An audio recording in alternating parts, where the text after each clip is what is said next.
Sa pagkikita kay Jesus at ng mayamang binata, inihayag ni Jesus, simple at tuwiran, ang tatlong mahalagang hakbang para sa lahat ng nagnanais magmana ng buhay na walang hanggan at sa tamang pagkakasunod-sunod.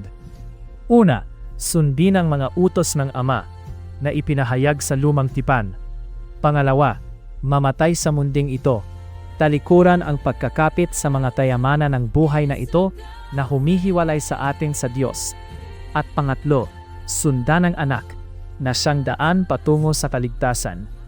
Ito ang tagubilin ng Mesiyas mismo at walang nagbago mula noon.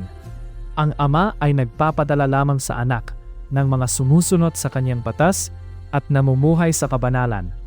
Ganito namuhay ang mga apostol at mga alagad. At ganito rin dapat tayong mamuhay. Ang kaligtasan ay individual. Huwag sumunod sa nakararami. Sumunod habang ikaw ay nabubuhay.